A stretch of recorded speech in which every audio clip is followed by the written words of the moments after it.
All right, guys. Welcome to the Give It Podcast, a podcast for blurs, for nerds. If you have a fandom, you are most certainly welcome here.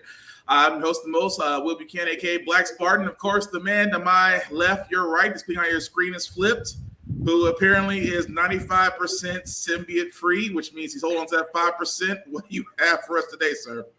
I need the voice in my head for those long winter nights. Of course, my co-host Joe Tonello. Together, we are the Give It Podcast. Much like the WWE old guys, we do have some choice language, but we don't try to cuss that much. At the same time, if we do show any trailers, guys, again, viewer discretion is advised because we do show a lot, and unfortunately, they are very graphic. But hey, you know what you signed up for. Aside from that, welcome. We do have a guest. This man, like I said, we're back to having guests again. I love his name because every time I hear it, I immediately think Scooby-Doo. Just because I used to be able to do Scooby-Doo's voice. I can't do it anymore, which is sad. But again, I want to welcome Shaggy to the Give It Podcast. Good welcome, sir. Well, thank you so much for having me. I'm really excited to be here. I actually got my buddy, the irredeemable Shag. I pulled him away from his 5 to 6 podcasts on the Fire and Water Network, which he happily, proudly runs. He is co-run, to be fair. Co-runs, to be fair, but we know who's the boss. We won't tell Rob. That sounds like I need a duck and cover. I need a duck and cover moment. I mean, look at it this way. Here's how I look at it: the Firestorm comes before the Aquaman. That's fair. And there's a long story behind all that I'll share in a bit that these poor gentlemen are going to have to hear. Oh Lord! See again. I feel like I should immediately start taking the fifth. But before we get to that, guys, like we said, we are covering a lot. Before we get to our esteemed guest, we do have a trailer. I'm not sure about Apple Plus right now, just because number one, you basically gave one of my favorite shows a send off I wasn't ready for. Ted Lasso. Love that show. Was about to consider canceling Apple Plus after Jon Stewart got axed. But this new trailer they have out, Monarch Legacy of Monsters. I'm indifferent about it, and I want to get you guys' opinions right after we play the trailer. Monarch was there in San Francisco.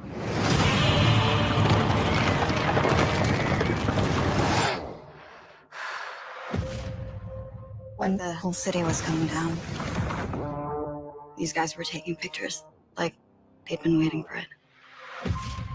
You think that your father was working for them? This stuff was in a safe. Who are they? What's Monarch?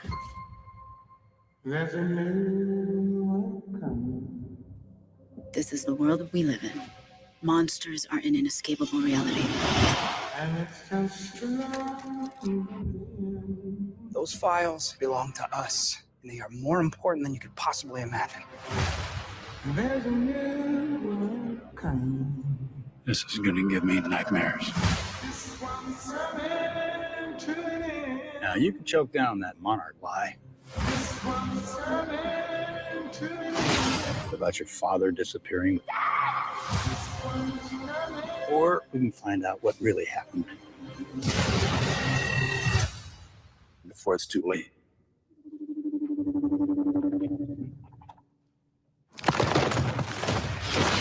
Oh my God, This world, it's not ours. Believe me. It is so much more vast than we could possibly imagine.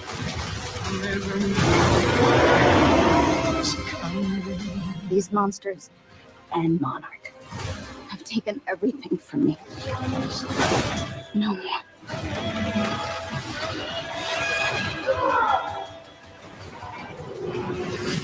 The world is on fire. If we want to save millions of lives, we can use some help.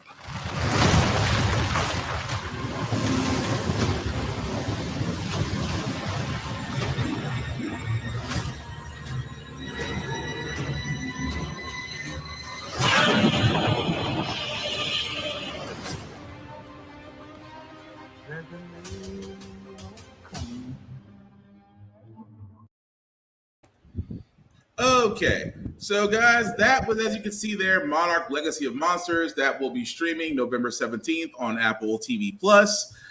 Fellas, I have to ask, because again, I'm gonna let Shaggy, we always let guests go first here. Sir, your opinion on Monarch Legacy of Monsters after seeing the trailer? Let me preface by saying I was pretty indifferent about the first Godzilla movie they did. And then I forget, they've done 3 now, right? Is that right? Godzilla or King of the Monsters and then Kong, or just 2? I tell you what, actually, it probably doesn't matter. Yeah, Because like the Kong one was the only one that kind of like interested me. I wasn't too excited about it. Mm-hmm. This trailer though had to pull me off the ceiling. I got so excited about this because the monster fights are fun, but they go on a little too long for me. The intrigue here, the subterfuge, the mystery, that kind of got me. And then they had me at Kurt Russell. So I was very excited by this trailer. I watched the one the trailer before this, super jazzed for it. Okay. Joe, what about you? I'm pretty okay with it. I am unsure if the Japanese lady is supposed to be Kim Watanabe's daughter or another Monarch officer's daughter. I have not really looked into this. It's one of those I'm going to have to watch it via means. But I am more than happy to watch it because all Godzilla is good Godzilla. And at some point, they got to get around to Jet Jaguars somehow. Yeah, fair. But I mean, that's the one thing I was kind of taking away from this. Like you guys, I saw it. I immediately thought Skull Island. I'm like, are they basically just repackaging Skull Island into a television series? But then I thought about, okay, you're trying to tell the Monarch story, which is slightly different. You're trying to bring the Titans more into this. And then there's always that what if of who the daughter is. Like you said, Joe, you don't know if the daughter is related to such and such. It's always an Easter egg somewhere along the lines on that. I'm not gonna lie, this makes me want to watch it. It does. I do agree with you, Shaggy. Sometimes the fights, don't get me wrong, I love kaiju fights as much as the next guy. But much like a WWE wrestling match, you need to wrap it up when it's time. When you have the expiration date, it's time to about wrap it up and go home. But no, all Godzilla movies are a curious balance because if you get too much human, you get the first 2014 Godzilla movie where he's in there about as much as the original Gojira, which was fine back then, but we are a different people nowadays and we want our giant monsters. But if you go too much, then you're losing the spectacle goes away. You got to hit that sweet spot. Yeah, but I mean, there's a way to, okay, case in point. Godzilla versus Kong. We had those things in rounds. It was like, okay, first round, it was Godzilla. Let's just call it what it is. Godzilla pretty much said, 3 minutes, stay down. Kong comes back and says, no, you stay down. And then, then they had to team up to fight Mechagodzilla. So you notice that I want that type of fighting. It's a fight, but it's more like a round in the MMA fight or a boxing match. There's a decisive winner somewhere in the middle of that. But like you said, Joe, it's a sweet spot. It really is. Because if you go too short, people are going to be mad. You go too long, people are going to be bored. So I see what you're saying in that. But does it make you, I know, Joe, you said you're going to find it through other means, which, of course, on the Get Bit podcast, we do not suggest anything. If I put on a straw hat, that's your interpretation whatsoever. But it makes me want to watch it. It sounds like everybody on the panel is on the same wavelength of that. But I did not expect. Don't get me wrong. I did not expect another Godzilla. I thought Skull Island was great. I thought they were going to continue with the Hollow Earth theory, and I thought they were going to continue with the what do we call it, Joe? In the trailer, we didn't call it Kong. What do we call it? The orangutan. Oh, the return of Lanky Kong. Yeah, the return of Lanky Kong is what we called him because it's like, no, you're not a gorilla, but you're not Diddy Kong either. So we will catch up with that as it comes along. But I'm going to put it out there real quick. What I think this is going to end up being, I think this is going to be human centric. I think because first of all, it's a TV show, so their budget is much smaller than a film, and I guess it's a series, so we're going to get 3, 5, 10 episodes or something. So. So I doubt they have the money to give us a theatrical level thing. So I bet it's going to be following the humans, and suddenly there's a Titan battle, and they're just trying to survive. And the Titan battle's like on the side, and we're following Kurt Russell and the humans like trying to survive it. That's my guess. I'm really good at being wrong. So who knows? But that could work though. I mean, it worked for The Walking Dead. There you go. I mean, it worked for The Walking Dead just fine. Why not for Kaiju? Although every time I see Kurt Russell, I just want to say Snake Plissken so bad. I just 1,000 roles. He's so good at. In fact, Joe was hyping our network a minute ago. We've actually got a show that one of our guys is starting about Kurt Russell next year. Nice. Escape from LA will always be one of my favorite movies. But anyway, I do want to get to our guest because this man, I thought I worked. I thought I wore myself out on podcasts, sir. We have to give you the spotlight just because, sir. Wow, the stuff that you do. I mean, don't get me wrong. The stuff, sir, that you do, I am impressed. But the same way, and now my camera just wants to be special. Bear with me 1 second. That's what we want to do. Oh, you don't want to see that. You don't want to see that. Oh, we give you the full treatment, sir. But I do want to talk about you, sir, because number one, Joe told me about you. And again, I want you, like I said, with your podcast. I say podcast in plural. Just go ahead and for all those that don't know, sir, just tell us a little bit about yourself. Okay. So my name's the Irredeemable Shag, and I am one of the co-founders of the Fire and Water Podcast Network. And while Joe gave me a lot of credit there, I am one of a large team. So yes, I'm one of the 2 co-founders of the network, but beyond that, I mean, we've got a team of like 11 producers, and beyond that, I don't know, like 15, 20 people that participate in the show. So it's a massive group. Everyone's producing different shows. I do a couple of shows on the network pretty, consistently, maybe 2 to 3 a month.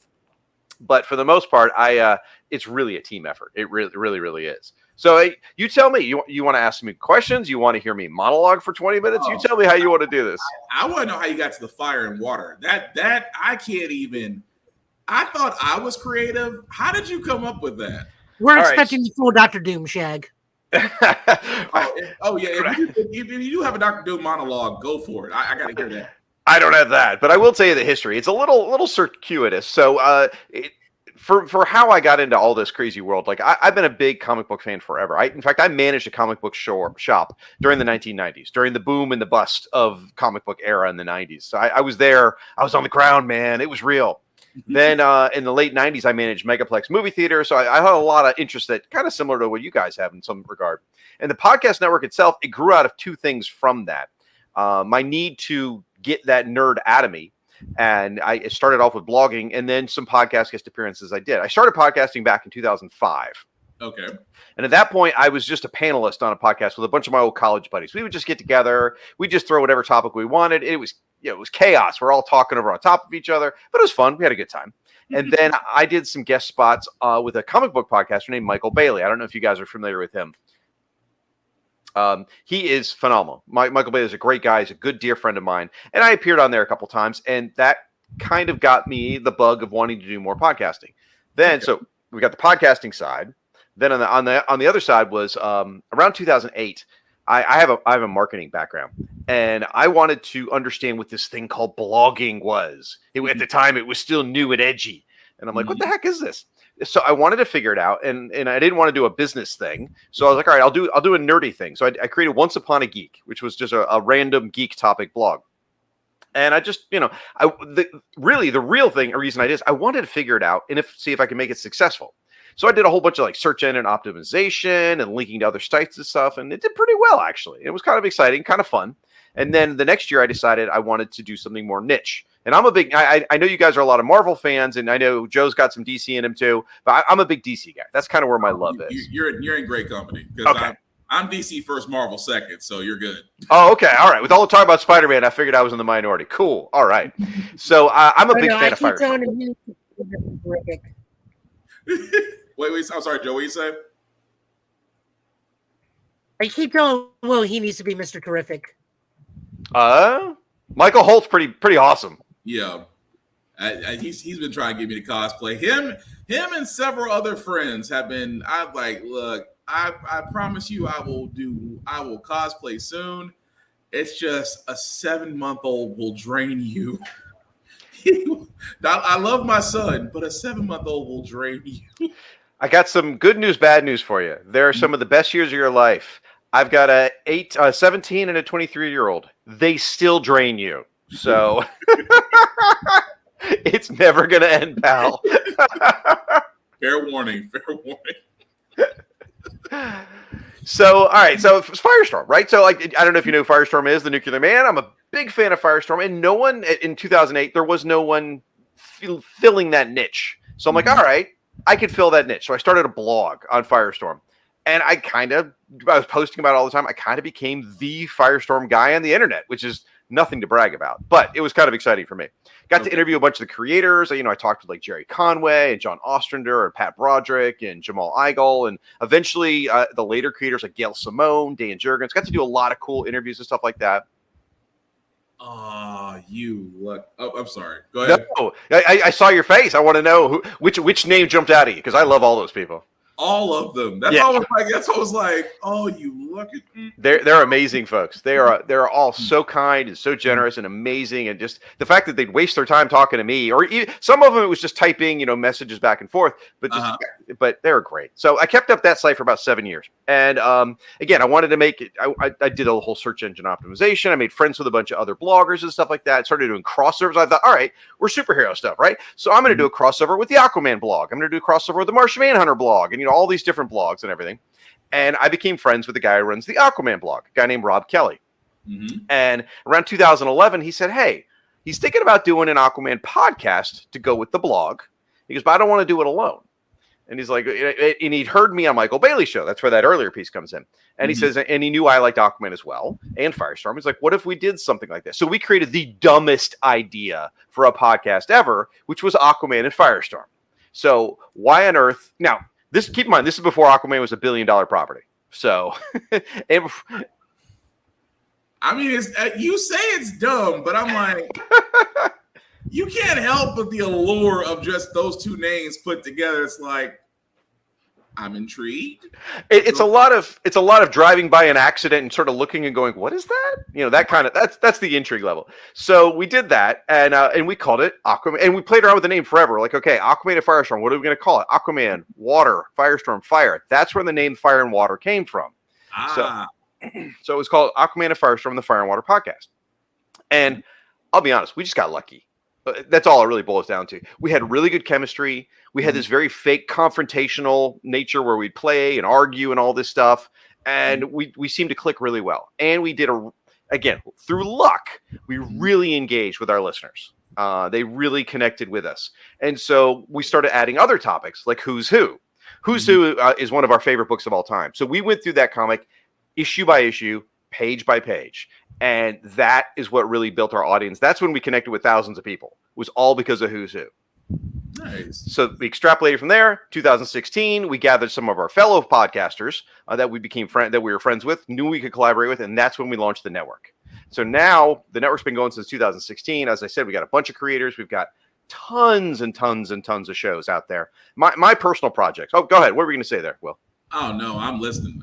You say you don't have the doctor do a monologue, sir, but I'm sitting here just like, you go ahead, sir. You got it. Well, Joe warned me. He said, "Hey, you got 30 minutes to monologue." I'm like, "What? Okay." I'm not going to fill 30 minutes, but anyway. So you're fine. So my sort of pet projects, the shows that I do the most, and one that Joe was on was my Justice League International Bwahaha podcast. And I decided I wanted to cover the Giffen DeMatteis era of the league. The Kevin McGuire, the Bart Sears, all that stuff. So started with issue 1.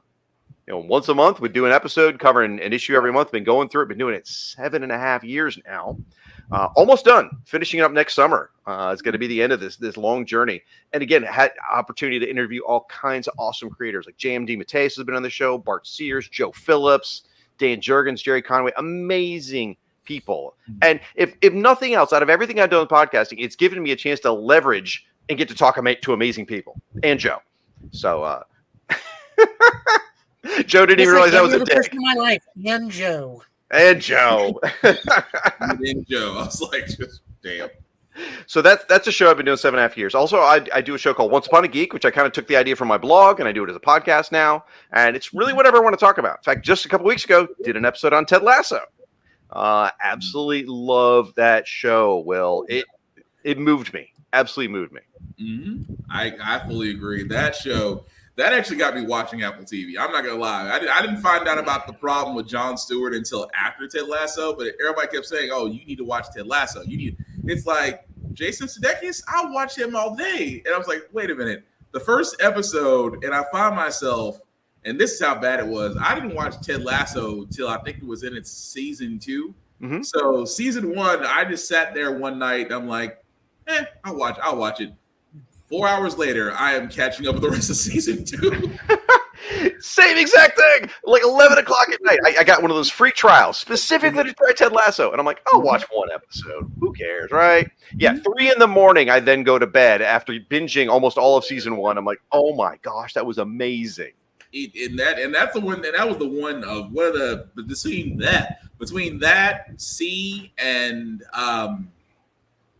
like I said, the problem with Jon Stewart, probably the best 3 shows on Apple TV Plus. But yeah, it's just, just to go back to you for a second, it's like the names that you got to interview, I immediately became very jealous of. But just out of curiosity, man, you say it's luck, but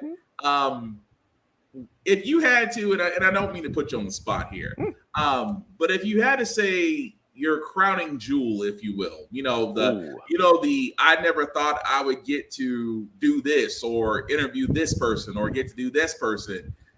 I gotta know if you're willing to share. What would that be?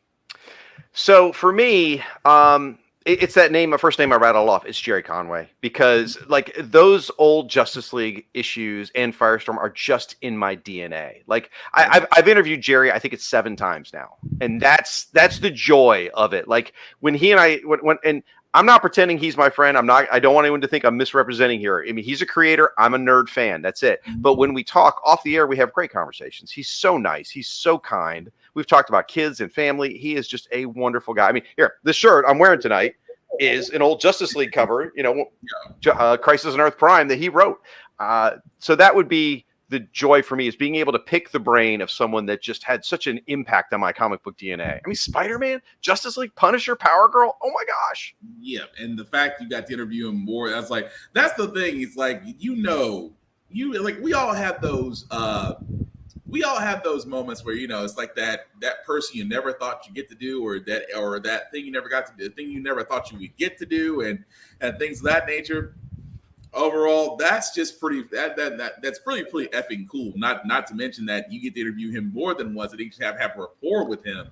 But aside from that, sir, I have to know, because again, it seems we're all in DC first. Which again, no mark on Marvel. My first comic was still, to this day, Action Comics, the first introduction of Superman. That was my first comic at 8 years old.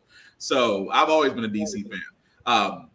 But just out of curiosity, because I just want your opinion on this, because we're all in the same age bracket at this point. Do you think, compared to the dawn of DC that you're seeing right now versus what we grew up reading, do you think it's going in a more positive direction, or should we be worried like we were when the New 52 came out? All right, so I'll have to tell you a little bit about myself, and then I'll have a little bit of an answer for you.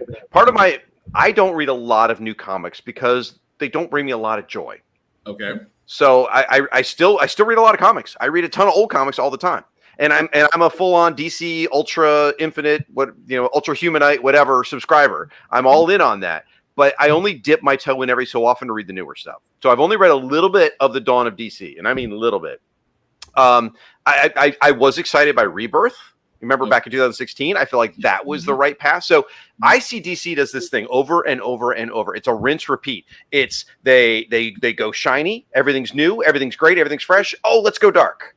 And then they go, oh, we went too dark. Let's go back. Let's do refresh. Oh, no one's going to die anymore. We're all going to be good now. Everything's going to be good. Oh, after Infinite Crisis, everyone's going to be happy again. Oh, and then they go dark again. And literally, it's just up and down. So I felt like they were going in a great direction after Rebirth. You know, like the Tom Taylor Nightwing was phenomenal.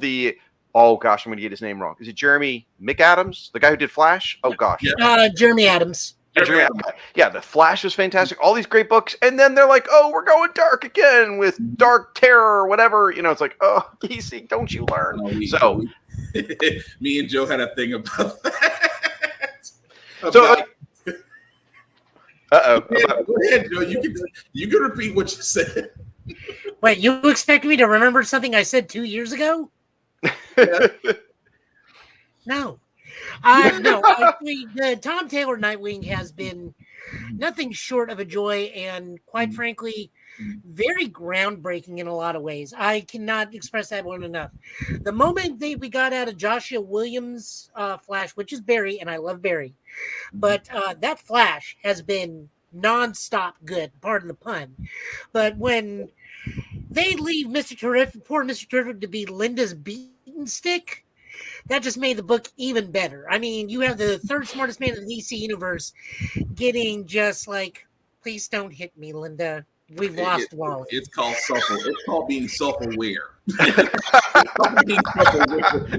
And some of the new stuff they're doing now, we get a nice JLI book with the Adventures of Fire and Ice.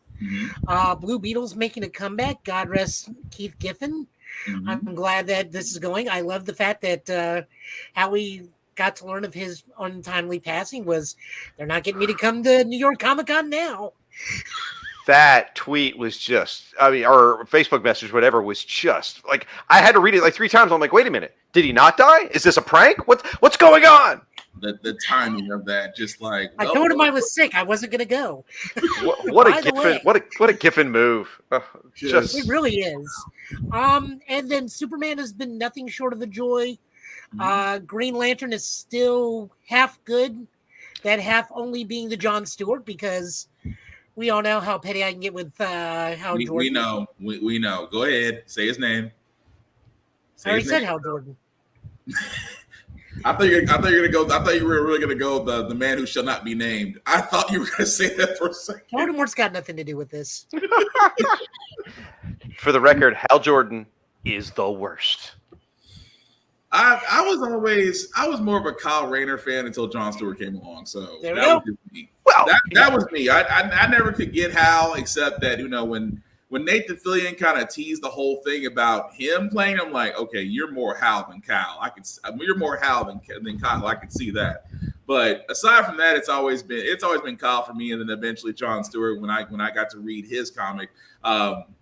But yeah, the reason why I asked that is just because I've always wanted this, and you hit such a nail in the head right there, where it's like, Justice League kind of goes on this merry-go-round. It's like you have this wonderful good arc, great storytelling, and then it's like let's go for the crossover event, and then you decide to say, well, let's do Night Terrors. No, or my personal favorite, let's make it all about Naomi. Yeah. Oh, that's not your personal favorite. That's your albatross. That is your albatross. He's nowhere to be seen in any of this, despite being part of the Superman family. Yeah, I mean, it was. I hate that for that to have an opportunity to shine, and it fizzled out. I mean, comic and television show both fizzled out, but no. But we did get something good from all this, and this is something we can all agree about. We got Stargirl. But it should have went to Max. I'm sorry, and Shaggy, I don't know if Joe told you this or not. When Stargirl first came out, I skipped it. Yeah? Okay. Joe sat there for the longest time, like, I was like, you just have to get past the first episode. Get past the first episode, you'll like it. And then you just go back and read the comic. I said, okay, fine. Muddled my way to the first episode, second, third, fourth, fifth. I'm like, okay, this is worth it. Second season, body rate just went up for no reason. And then you had crap, I can't think of his name to save my life right now. The guy who played Shade? Or yes. No, not Shade. Crap, I cannot think of that. Eclipso? Thank you. Oh, okay. That's why I said I couldn't think of his name, because I was like, first and foremost, we and Joe both just sat there and said during one scene, I've never, when he was speaking to Dr. Midnight's I guess protege, because she didn't really take on the mantle of that. But it's just the fact he goes to her and just says, I've had very little interaction with people like you. And she's just like, excuse me? And me and Joe said, I think it's the first time on the CW they decided to cover the 1950s, the real 1950s. But they did it so lightly good. But anyway, love the show, and I love the third season, which I thought was great. And I know the CW, it's if it's not Riverdale or Vampire Diaries or whatever teenage angst that it is, it doesn't make it long. But I was kind of hoping it would wind up on Max, because I still think it deserved another season. But it's just like I said, shows like that, that's the one thing I always worry about with DC, because you have shows like Justice League Unlimited, which should still be running because it was great. Even though it's still on Max, but it still should be going forward. And then, of course, Titans wasn't bad. I mean, the third and final season, you did what you could. You did what you could at the time and see the episodes that you had. Again, I didn't think that was bad either. But just and this is actually this is the reason why I'm saying this, Shaggy, it's all going into my next question. Mm-hmm. That being said, do you have how do you feel about Gunn and his direction, him and Peter Safran taking the helm of DC as it is, and the fact that Gunn has pretty much put a Chinese wall between him and Warner Brothers, and with Peacemaker, with his Suicide Squad, and the fact that he is including Blue Beetle's Jaime, although the movie really should have got a lot more press, but hey, it was SAG and that whole strike, and it really didn't get the most stuff that it did. But with all that being said, what do you think about the current state of DC just all around, just from comics to shows to movies? Do you think it's in the right direction? Do you think we have the right person to do it? Or is it kind of like a wait until more comes out? The comics, I can't speak too much, again, because of what I've been reading lately. I did read The Flash #1. I got some negative things to say about that, the one that came out a month or two ago. But I'll explain myself when we get to a certain spot in the show. But the movies, I am ready to give James Gunn a chance. I mean, with what he did for Guardians of the Galaxy, for what he did for the Suicide Squad, which was insane. And my wife, who has no patience for any of the crap we like, by the way, she watched the Suicide Squad with me. She didn't love it, but she said at the end, she's like, that was pretty good. That is astonishing praise from her. And I'm willing to see where he's going to go. I didn't like the Snyder direction of the films for the most part. There was, shining stars here and there in it. So I'm excited about where he could go, but DC has found a way to screw up their live action on the big screen for a long, long time. So, if this turns into Steel and, the Birds of Prey TV show or something, then it is what it is. You're not wrong. I hope I am wrong. I hope it's really good. I hope it's amazing. No, the comparisons with Steel and Birds of Prey, that's all I was like, ooh. I mean, he didn't take the easy route of the DC universe will be forever changed once I appear. It's like, for exactly 30 minutes, you are correct. I was like, he was right.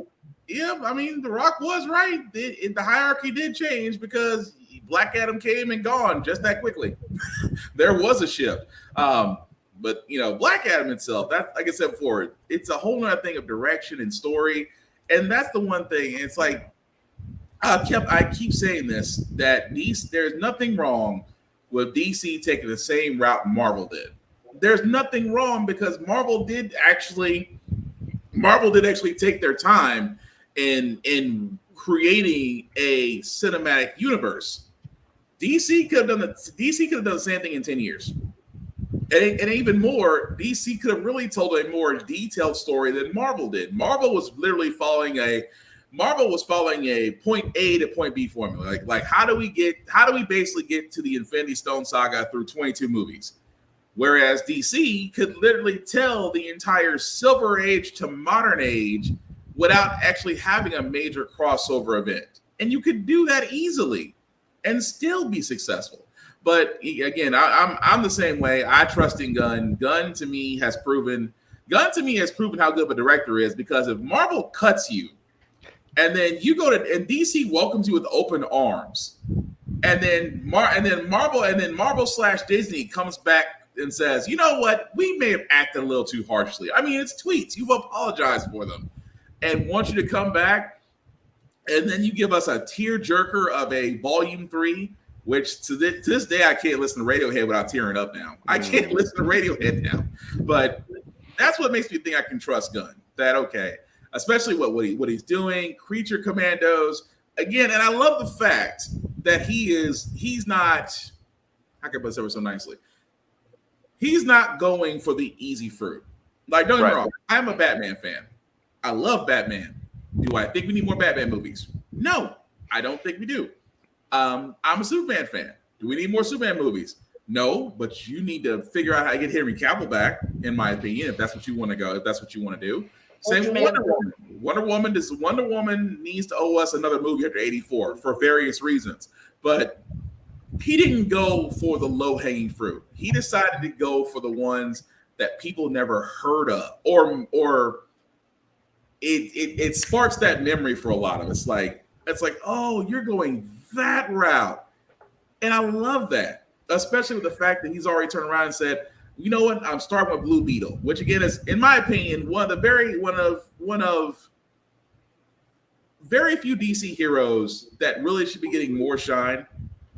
And I think, him starting with Blue Beetle and really building the DC Cinematic Universe around that, to me, is great. But I'm with you. I trust in Gunn. I ran, and the fact is, as Joe has pointed out many times on this podcast, that man stays on Twitter to defend anything that comes out, whether it's true or false.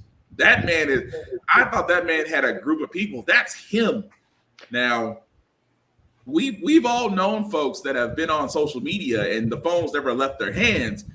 Either that man has a dedicated group of people on his Twitter, or he stays attached to that phone every time something comes out about DC. He's like, and nope. He's like, we have casting for Superman. Who told you that? Or if the casting is right, cat's out of the bag. You know who the new Superman and Lois are. But that to me just screams that I can trust Gunn. But Joe, you want to add anything else to that, man? I am looking forward to the new Superman because I can tell he's read more than the Death and Rebirth of Superman. Much like the last regime, I truly only think he read 3 books: The Death, Rebirth, and The Dark Knight Rises. I'm also really interested because he's using a lot of JSA and JLI characters in his movie. Yeah, and he said recently he's a big JLI fan, so that's great. That's even better. Mm-hmm. I mean, it's slowly moving into that era of Justice League right before Wade took it over, where it was Superman and Wonder Woman kind of tag teaming in and out of the Bwahaha League. Mm-hmm. Almost. But so I'm all for it. Yeah, I'm with that. It's like it makes me feel good because, again, when I have other friends who are Marvel friends, they're like, you know what? Every time DC comes out with another movie, it's like, Will, you going? Yes, I'm going, because I will support DC the same way I supported Marvel. In the same way I would support Milestone. If Milestone ever decided, you know what, let me shut up and not go that negative route. Didn't Gunn say he wants to do something with the Milestone characters? He has said multiple times, and I'm just like, the Milestone Collective, I'm like, what are you? Oh, it's like, what are you waiting? It's like, it is amazing to me that here's how I know, and we'll go on to the news after this. Here's how I know that some characters we have been waiting for, that all someone has to do is say it. When Gunn sat there and said, there are some characters from Milestone I would love to do, I'm like, everybody immediately thought it. Static. Static was the first person on everybody's mind because, number one, the CW kids had an amazing animated show that ran for a while because of it. You may or may not have mentioned him on Black Lightning. It's argued about a scene where the kid's name was Virgil, and it was argued that was supposed to be Static. But again, I digress. You have, between that, Icon and Rocket, That's what I want. That's what I want. Icon and Rocket. That's what I want. It's just like you really have the foundation to really be different than Marvel. Like I would love Marvel to do some other obscene characters outside of Guardians of the Galaxy, because let's be honest, Guardians of the Galaxy wasn't popular until Gunn made it popular. And how did he do that? With a kick-ass soundtrack. For 3 movies, a kick-ass soundtrack. Yeah, but what Canadians could we possibly use to make Alpha Flight as popular? I was gonna say Wigwam, but it's already been used. We can't use Wigwam. It's like, although it would still fit though. Although when you hear, do you really want to taste it? You'll be immediately thinking Pacemaker. You'll be thinking Peacemaker instead of Alpha Flight. It'd be a lot of Bryan Adams songs. So I can see that too. I can actually see that. But again, thank you, sir, for the Doctor Doom monologue. I knew you had it, just because the moment I heard your voice, I'm like, he has monologues. I just need to sit back and wait. Now tell us about your love for Blue Devil. oh my gosh, we don't want to start down that path. That's one of my favorite characters of all time. I will tell you one quick story though, which is I used to, well, not so much after the pandemic, I used to travel a lot for work. Mm-hmm. And I go from town to town, and I go and seek out people that I've met online.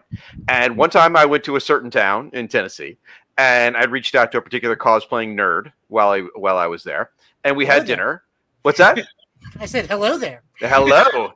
Joe and I had dinner, and it was lovely. We got a chance to get to know each other. We're just chatting and everything.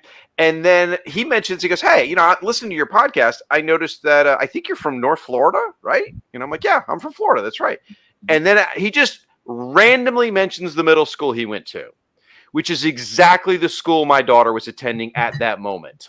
Wow. How insane is it that I went all the way up to Tennessee from my town and met a guy who went to the same school as my daughter? It was just, I don't know, one of those crazy cosmic things. And I had to mention it because I am on Joe and Will's show, and small world is never been truer.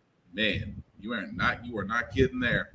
But no, yeah, Joe with the Obi-Wan, just that's like he usually is a little bit louder. That's all. I was like, I heard the hello there. I just almost went to General Grievous.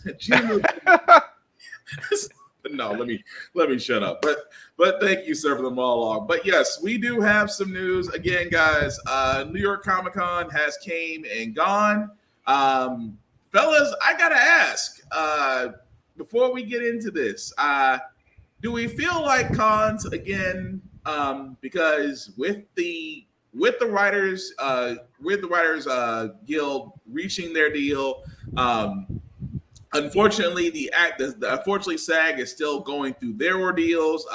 Last time I checked into it, the CEOs of the AMPTPs were coming back to the negotiating table, so hopefully something will get done. But we here at Give It Podcast will always support unions. We will always support the actors and the writers, which is why we try to avoid anything new unless it's already been out there. But with that being said, we have noticed that cons have been affected by this. Now, Shaggy, I'm going to throw this at you first. Because the fact that actors, because on strike and because of the SAG-AFTRA rules, that some of them were attending not as panel guests, but your regular average cosplayers or goers. We've seen that because apparently one person recognized Daredevil as Bluey at New York Comic Con. That's awesome. But with that being said, a lot of people have sat there and said that, Comic Con is actually back for comic and cosplay and things of that nature. It's made it better. My question to you, sir, is that because of that and the way cons are now, do you think cons are better for it, or have they been affected by the lack of star power? The answer is both. As an attendee, I would say they're probably better. Now, I personally don't go to San Diego Comic Con. I don't go to New York Comic Con. The Comic Cons I tend to go to are more fan driven anyway. They're like Heroes Con in Charlotte, or Gallifrey One, which is a Doctor Who convention in LA. Those are Dragon Con. Those are all fan driven cons, not corporate driven. So they're a little bit different. And I think those are always better environments anyway. So I would say I feel like they're better for having more of a fan produced environment, which is a lot healthier for the attendees rather than corporate shoving it down your throat. Fair. The downside is I feel bad for the vendors. There are less attendees. They're probably making less money. And that's unfortunate to them that an argument between the people who generate the content is impacting the little guys, and that makes me sad. Fair enough. Joe, what about you? I mean, I'm all for the comic book people coming back and taking over. That means we have more comic book based guests. I mean, Music City Comic Con happening this weekend. I'm gonna go get to meet Todd Knock, who did Stargirl, and Mark Bocciolo as artists and whatnot. Wow. And if you're there, we need to politely and not bully, but somewhat bully them into coming onto the show. I'm sending you. I've been look. Unless I smile, I've been told I look intimidating. I'm sending you first. Yes, send the 5'5" nondescript semi-Asian dude to go ask people. That's gonna go. That just screams intimidation. This isn't the sentence where it's not. But March, the little guy, hasn't done anything yet. See, but they're waiting. That's the intrigue. The little guy's gonna do something as long as you watch him. But no, you are right. But seriously, to answer the question, I mean, there are certain things that I would love to come back. I mean, at New York Comic Con, I think we mentioned this last time. Ewan McGregor just came on stage and talked about how he can't find a good cup of tea. He can't promote anything for any upcoming projects, which, kind of sucks. But at the same time, we did get some announcements that came out and fans were not happy. Dragon Ball Daima. But, we also got, but we can't get any new Marvel news, which where they are right now with the fan base may be hit or miss. So, because, what I call the Marvel team up phase has been very divided. On its quality. DC doesn't really have anything to promote at the moment because James Gunn just won't promote anything unless he actually has something to say. Which is smart because we've seen fan casts. Yeah. So, I mean, I think the biggest runner in New York Comic Con was Skybound Entertainment. Yeah. Because they got Invincible coming out and they are heavily promoting the new Transformers comic because they're getting their own Energon universe with Void Rivals, Transformers, Duke, and Cobra Commander, respectfully. So, I mean, it's a good time as a comic book goer. It's not as great a time as a media goer. Yeah, I will agree with that. Like you said, with Music City Multicon happening, I'm hoping just because I would love to take my sons and my wife because I love going to cons. My son, my 10-year-old son, he loves going to cons, and the 7-month-old just as long as people pay attention to him, he's fine. But no, Joe is right though. If you do, and again, this is kind of like saying for cons right now, I think without the star power makes it that more enjoyable. But to Shaggy's credit, yes, it does kind of hurt the vendors a little bit because me and Joe talk about this all the time about vendors. Don't always go for I always say it's not a knock against big name market vendors that you see at cons. I like the smaller ones. Number one, you're almost bound to get almost anything you want. As Joe will tell you, I will find Gundam kits. Or he'll point them out to me and say, "Hey, so and so in the corner has some Gundam kits. You might want to check them out." That's my big thing. But I love I'm that. still like 15 books away from having Kyle's entire run in singles. See, very cool. And that's another thing too. You actually, and to me, it's like to what Joe just mentioned. You'll be amazed what these vendors will have if you only will look. And it's not always, like I said, it's not always big names, it's always small names too. And you know what? I always said this too. And again, it's not 100% science. Take this as you will. Small vendors will always give the best deals because nobody wants to pack all that stuff up and take it with them. Last day of the show is the best day to offer a deal. Pretty much. We say it all the time on this show. If you go on the last day of the con or you catch that vendor at that one time they're just ready to go home, you'll be surprised what you'll be able to get. That's all I'm saying. I got 3 Generation X figures from Columbia Comic Con for $20. See? So I wound up with a Emma, a Jubilee, and a not Penance. I can't remember his name now, and He's my favorite character. That's how that usually works. The one with no mouth. Chamber. Yeah. Thank you. Wow, that's sad. Oh, and I also found a Lorna because I love Lorna. No, don't feel sad. Don't feel sad, Joe. I forgot my password 6 times today, and I'm the administrator. So if you can't remember one name, and I can't remember a system that nobody can get into, you're doing all right in life. So you're good there. But again, with the New York Comic Con guys, there was news that we did get. We want to start with Star Trek Prodigy, because Star Trek Prodigy was on the chopping block. It was initially under Paramount Plus. Right along with a slew of other Star Trek shows, Star Trek Discovery, Picard, and Lower Decks. And of course, Prodigy was on the chopping block. It was actually canceled. But we can report that it has been picked up by Netflix. So Netflix did save Star Trek Prodigy.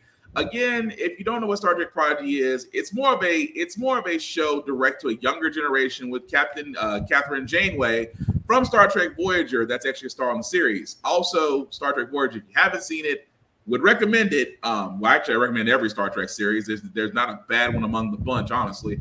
But again, a great show. I love the fact it was picked up, and hopefully we'll be given a run to either wrap it up or to extend it. Like I said before, when you get these big budget shows, you worry immediately. That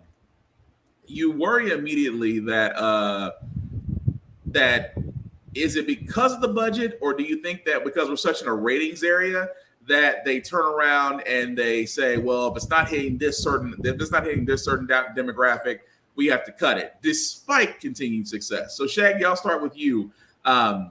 With the news of Prodigy being moved, is this just another example of a show that's just, it's great, but by some executive standards, it's not worth saving? Or do you think they just pulled the gun a little bit too early? I think it's option C. I think it's a weird situation because it was developed between Nickelodeon and Paramount.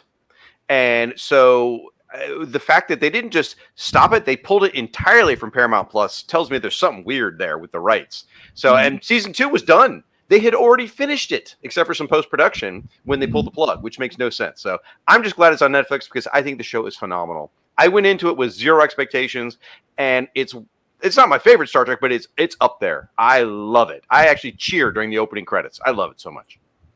Joe, what about you? It's a great continuation of Voyager. I kind of wish we get some more cameos, but I really just want to know what happened to Chakotay at this point. Season 2 is going to tell you. I was going to say I think in season 2 they're going to cover it. That's just an animated guess. But again, really glad that this got picked up. I'm still kind of sad because Discovery is going to have its final season, but at least we still have Strange New Worlds until Paramount decides to cut that too, which let's be honest, they might. Move right along, guys. We do have a Godzilla series, which again we did cover. Legacy of Monsters, which was the trailer that we did show earlier. As we said before, I keep on wanting to say Snake Plissken versus Godzilla. I'm trying not to say it because I'm mixing genres together. But again, that's what the trailer that we did show at the beginning of the show, which will be on Apple TV Plus. This I wanted to get to you guys. This I wanted to bring up with all of us because I don't know about this. DC is reviving the Elseworlds tale with 6 series. Now, which 6 series are they going with? They're going first. This is first Gotham by Gaslight, the Kryptonian. Let me. Go ahead. Batman.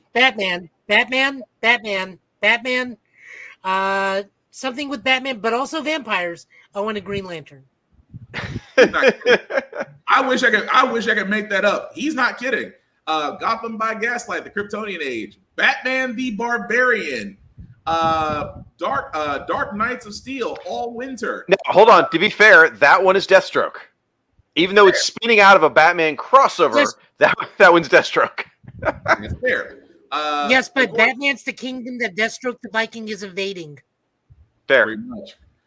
Green Lantern Dark, as Joe had pointed out, and again, I'm trying to be nice about this. And of course, Batman Nightfire, and then DC versus Vampires World War V. I'm okay. I did stress at the beginning of this. I am a Batman fan. I don't know if this is and again, I do love Elseworld stories. I do. There are some great ones out there. There's some out there that'll make you cringe a little bit. But I have to ask the group in this: do we have faith in this, or should we just wave at it as it passes us by? I'll take a shot first. I wish that the Elseworlds imprint had never gone away.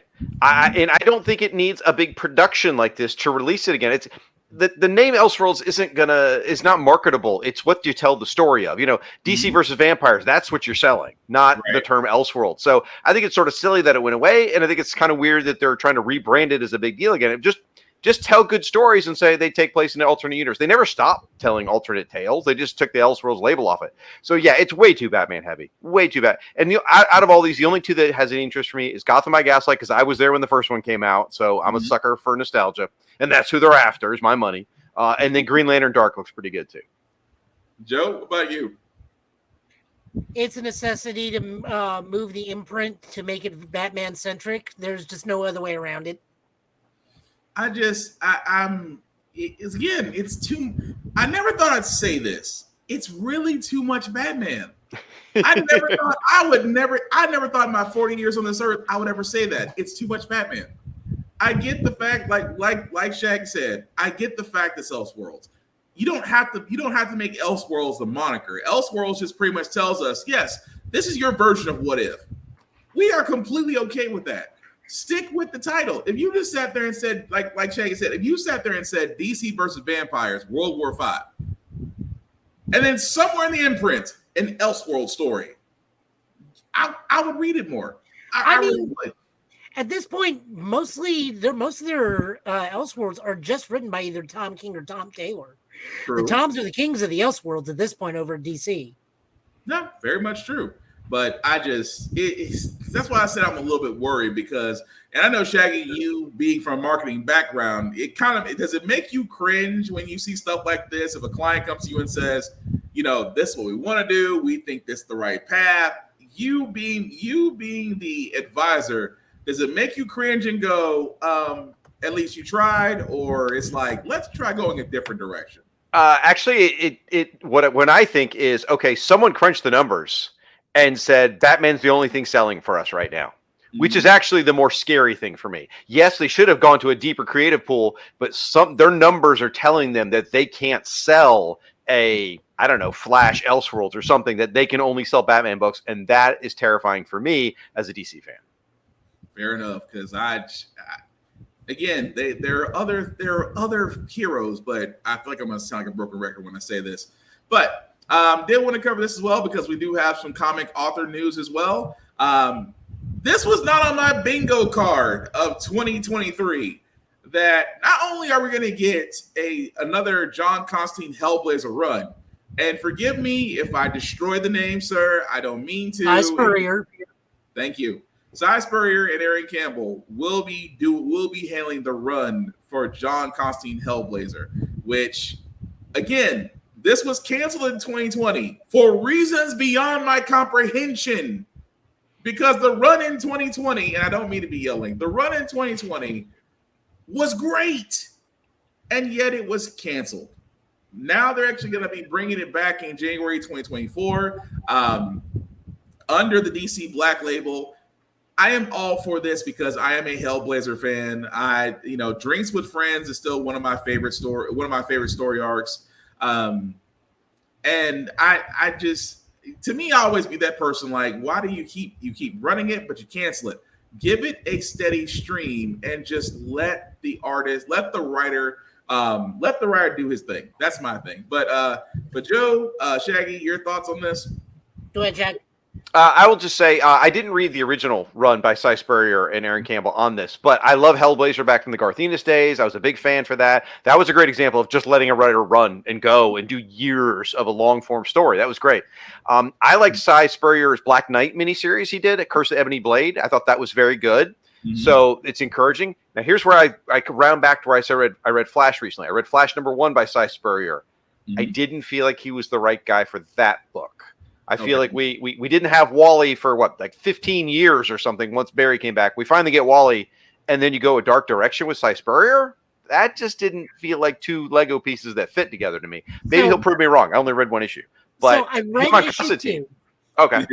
So I read issue 2, and there is some cosmic horror in it, but it's also goofy. Okay. Very. All right. All right. So I sounds like he's a great fit for Hellblazer, though. So I'm excited for that. Oh, I'm excited that they, again, and I'm trying not to yell because my mind goes right back to 2020. Like, you literally killed it as he again was about to be on the verge of dying again, and it was a great story, and they killed it. It's still okay. Let me be nice. I'm glad it's coming back. Let me just be happy about that. But anyway, other comic book creator news. Philip Kennedy Johnson. That's a name. That's a name that should be on a Spider-Man comic. That really should be J. Jonah Jameson's right-hand man, because Philip Kennedy Johnson is a name that I did not expect. He will actually be leaving Action Comics. He will still be writing Superman. But as you can see right there, guys, Jason Aaron, Joshua Williamson, Mark Waid, and others will be coming in to write for the book in 2024. Was that you, Joe? Yeah. Go ahead. I knew that was you. Go ahead. So I have a real problem with Jason Aaron writing a team book. And that is Jason Aaron can't write a team book. He wrote probably one of the worst. He wrote a terrible run of Avengers. Just the absolute worst run of Avengers I've read in a while. Like, he does wonderful books when they are a solo character focused. Like his Mighty Thor, amazing. His run on Thor as a whole, amazing. His take on Punisher recently, amazing. Avengers, set it on fire and get it away from me.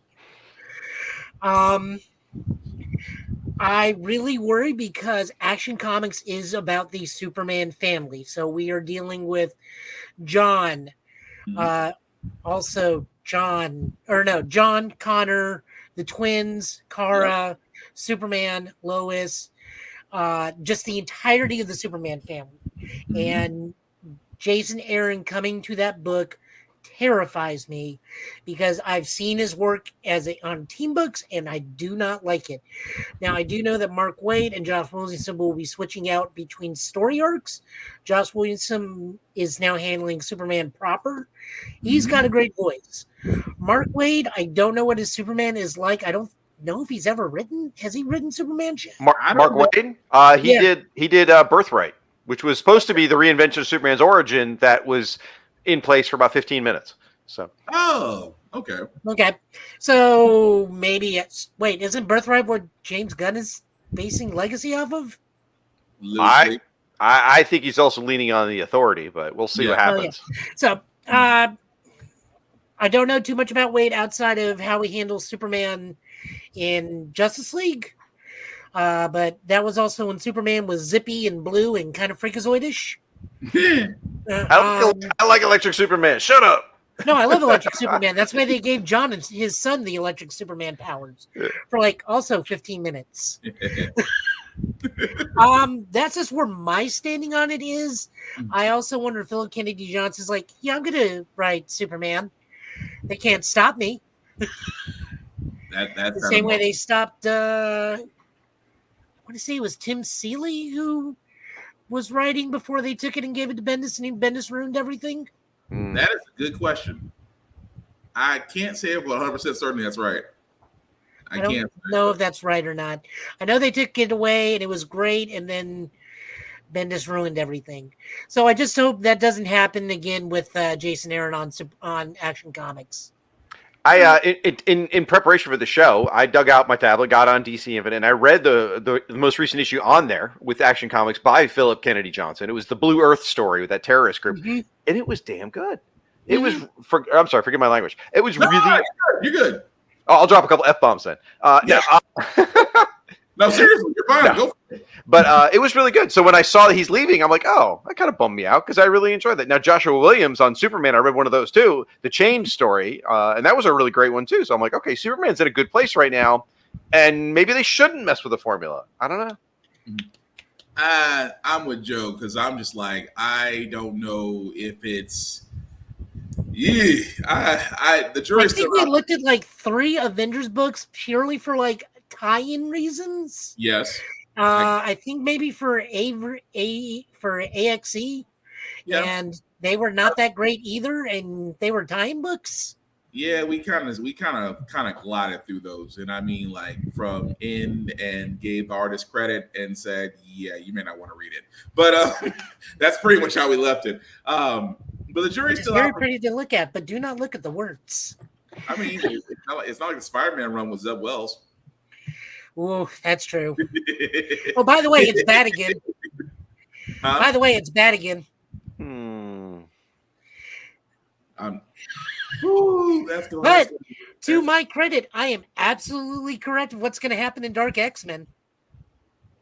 It's going to be a long winter. That being said, guys, Marvel itself has decided that if Elseworld is going to have something, Marvel's going to have Ultimates. As you can see here, guys, they are releasing the new Ultimate line with Ultimate Black Panther, Ultimate Spider-Man, the Ultimate Universe, and the Ultimate X-Men. All of these titles will be launching next year that are supposed to be set in an all-new Ultimate realm. I gotta ask, fellas, how do we feel about this? I feel really strongly about this. I think this is ridiculous because, like, they launched the Ultimate line to make it accessible, right? The original one, right? Yeah. Then it gets bogged down in its own creativity, and the sales drop, so they shut it down. They make a big freaking deal about shutting it down. Secret Wars was huge, right? And so it's the Ultimate. It's all coming together. It's all coming down, and then they do it again. It's like launching the new universe a second time. It's not the right thing to do at all. I fully agree. I was kind of cringing. I'm like, why are we going back to Ultimates again?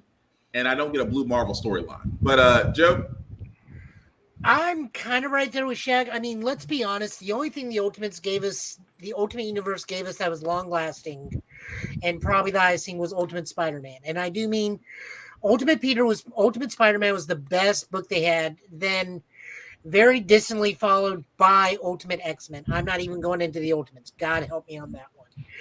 But we also got one of the best things for any POC person out in the comic book industry now. We got Miles out of it, which is he is now one of the most important characters in Marvel Comics. I mean, I'm playing a video game with him right now, and the moments I have in that game as Miles are touching, and I've cried. And we have friends that are playing this game too, who are constantly reporting on this, who is much more in touch with that stuff than I am. And he's saying the exact same thing. So the Ultimate Universe, more accessible, ultimately kind of failed in a lot of things, but at least we got one thing out of it. I am looking forward to at least 2 of the books out of this lineup because we get... There we go. Ultimate Spider-Man is going to be written by Jonathan Hickman and drawn by Mark Tichetto. That's good. We got a solid writer and a solid artist. On top of that, he's doing the inverse. Oh, yes. Go ahead. Jonathan Hickman can't write an accessible comic. He can write. He writes giant tapestries that are amazing and deep and rich, and you have to know everything from issue 1 to issue 167 to get it all. So he can't do a book that you can pick up on issue 42 and go, oh, okay, I can pick this up. This is the only one I've read. I know exactly what's going on. He can't. So I think he's the wrong guy for an accessible book. This is true. This is a very true statement, and I can't argue with that. However, and the only thing I'll say, which is not however, but he is going the inverse route of Ultimates. He is making a older Peter Parker, late 20s, early 30s, who he expressly said in the interview, my Ultimate Spider-Man is going to be a Peter B. Parker situation. Ooh, okay. So we get a good team out of that, and you're not wrong. He can now write an accessible book. He is not Jed McKay who remembers everything and makes it accessible. He is. I just read his first new take on Magic Gods. I don't know what God's name I was looking at half the time, and I think most of his characters were original characters, and still. Joe's about to pull one more from the comic book list. This is Spider-Man Zeb Wells all over again. this is God, I hope not. It's Ultimate Black Panther. Ultimate Black Panther is being written by Brian Hill with art by Stefano Caselli. Again, solid writer. Brian Hill is currently writing Blade. Blade's at a really good place right now. Also accessible to a lot of young girls because he's running around with his daughter. Yep. We'll talk about that in a little bit when we cover comics. However, their take on it is it's Blade basically versus Moon Knight because Black Panther versus Moon Knight because the Egyptian Empire ruled by Ra and Khonshu are sending Moon Knight to take over Wakanda. And Khonshu and Bast have a history. They have a history. That's what I'm looking for. I'm looking forward to that story. If anything, out of the Ultimates. The other thing, so Marco and Hickman and Giacchetto are also writing Ultimate. I don't care about that book. I don't care about the Greater World. I don't care about Ultimate Avengers. They're just kind of weird and creepy men and women who do weird and creepy stuff half the time. The one thing I am looking forward to, Ultimate X-Men, which is going to be written and drawn by Peach Momoko. Okay. This is looking at the new squad of X-Men where she is going to be using lesser-known characters. We're going to have a hybridized universe history, so a little bit of everything's going to be in there. And looks like her frontrunner is going to be Armor, which is one of my favorite X-Men. And if you need to look at a Peach Momoko art to really see this, that woman can make a splash page like no one's business. I mean, if anything, it's as close to anime drawing, but I just like the contour of it, the contour of the detail, and Joe's 100% right. That is, it's like looking at a watercolor book, pretty much. But I mean, it's beautiful. It's really what it is. Before I start sounding like an art person, anyway. Aside from that, because Joe did mention Miles Morales, would you believe, of all things, on the bingo card of 2023, that the next Marvel crossover involves Blade, Miles Morales, and vampires? This was not on my bingo card of 2023. After the next Marvel crossover event will be called Blood Hunt. Of course, as you know, it's vampire themed. The series will be led by Jay McKay, Pepe Larraz, and Marty Garcia, with other creative teams that'll handle it in different issues. Basically, it is going to involve, if it hasn't already been said, it will involve vampires. Actually, one of the comics we cover in the comic book pool later on will basically be a part of this. So you will see the Avengers, Moon Knight, Doctor Strange, Miles Morales, of course, Blade and his daughter, and various other characters. I've always said Blade should always be given the forefront in a few things. But I did not see Miles Morales basically being a vampire hunter. So I'll give it to Marvel.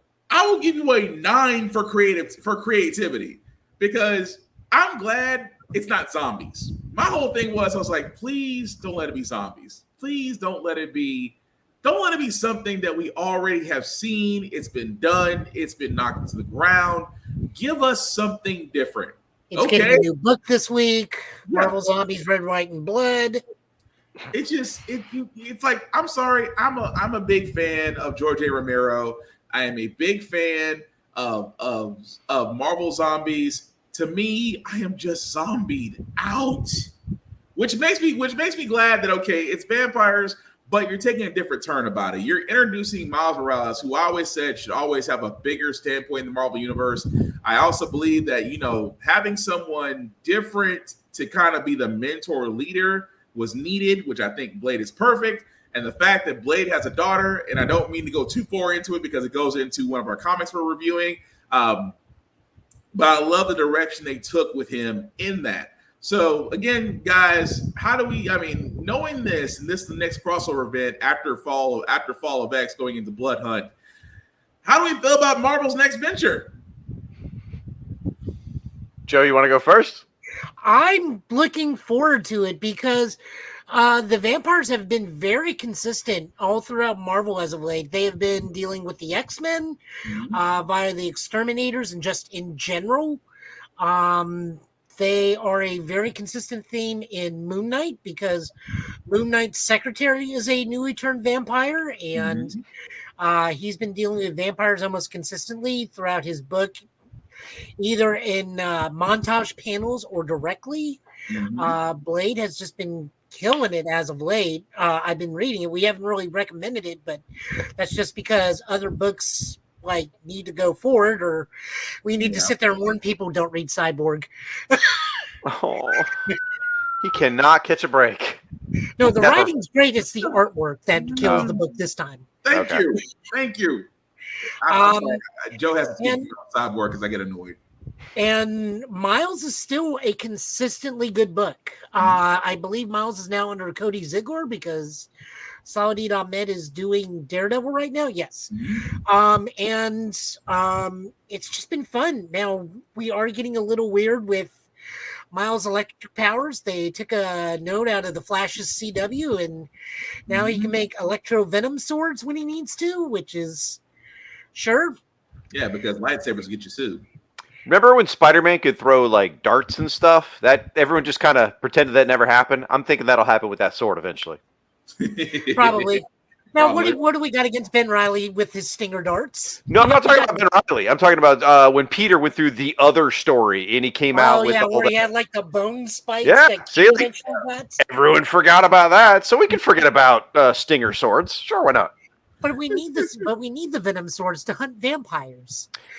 Oh, one storyline, sure. Like for me, I'm not reading any of those books. I don't even know most of those creators. But I love the idea of Miles, who comes at this sort of thing with like a fresh teenager perspective of like, what am I in the middle of? Sort of the everyman, if you will. So having him in that situation, like you said, Blade sort of also being a bit of a mentor to him, maybe like Cable was a mentor to the New Mutants kind of thing. Yeah. That could be really interesting to see where that goes. And again, Miles is so much fun anyway that just seeing him freak out about going against vampires is probably going to be amazing. I gotta shut up because it goes right back. It goes right into the comic review. But yeah, I just want to see Miles dealing with the goofiness that is Moon Knight. That's gonna be okay. First off, Moon Knight's already just a handful in itself. Do you really want to put somebody like Miles Morales in the same room as Moon Knight and realize that Miles is talking to 3 different people? He does the realization of it all. It's like, how many people am I talking to? All 3. It's like, well, which one is it? All of us. So, do you all agree? Sometimes. It's just that the conversation between those two is going to be, first off, funny as hell. At the same time, it is going to confuse the hell out of Miles Morales. I cannot wait for that. Also, having Miles talk to Moon Knight's cohort, Hunter's Moon, will also be hilariously fun. Because his mother is still a nurse. It's like, so you're a doctor? My mom's a nurse. He's like, I'm not that kind of doctor, I think. That man is literally half semi-serious, but at the same time, it's like he means everything that he says. But with that being said, guys, we're going to go and move into our comic pools before we decide to completely spoil the reviews that we've done on these. So, Joe, just let me know when you're ready, man. I can go ahead and poke them up. Yep, getting them pulled. But while you're doing that, sir, we do actually want to very quickly shout out Rick's Comic City. Rick's Comic City, guys, if you are in the Nashville area, they have been, and I checked on this, for the last 6 years, voted number one in Nashville place to go to for comic books and things of that nature. Definitely check them out. They have 2 locations, one in Nashville, Tennessee, and one in Clarksville, Tennessee. Of course, Locker Nerd in Clarksville, Tennessee. Definitely check them out, whether in person or online at rickscomiccity.com for comic books, for mangas, for toys, for collectibles, for posters. Trust me, they got a lot. Just let them know that we sent you. It doesn't get you any discounts. It just lets you know that they share us, because if you're ever in those stores, you'll probably see me or Joe's handsome mug on television, because they do play our show a lot and we can't thank them enough. So definitely check them out if you are in the Middle Tennessee area. If you are not, please support your local comic book stores. Support your local libraries. These are the last places to where you can get comic books, where you can get mangas, anime, magazines. The reason why, because as Joe is showing right there, read the banned books, children. Read them, because I cannot stress this enough. If they banned it, that means you should be learning from it. So, of course, read banned books. Go to your local library, support your local comic book stores. And again, if you're in the Nashville area, support Rick's Comic City, because I cannot stress this enough. Reading is not only fundamental, it definitely will change you. Trust me, you'll get hooked on comic books faster than you get hooked on vaping pens. And comic books are cheaper. So, that being said, Joe, I see you're ready to go for it, sir. So, take it away. This is it, Superman issue number 7. This starts out the new arc, The Chained. Let me see. Move on. Blah, blah, blah. That's what I said. I can talk, I promise. This is written by Josh Williamson with art by Gleb Melenkov and Dan Jurgens, Norm Rapmund and Edwin Gallman, colors by Alejandro Sanchez and Edwin Gallman. This is just a big anniversary issue. Sorry, I'm very tired. It's been a day at work. So this is Chain Part 2. So this is pretty much Superman is trapped by all the chains of the Chained, which uses his own strength against him. Meanwhile, the Chained is slowly moving through New York at a writer's pace so that the Superman family can intercept him and fight him. And we learned that the Chained has a very similar power set to one of the Superman family.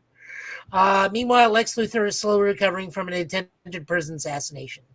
All in all, good book, great art.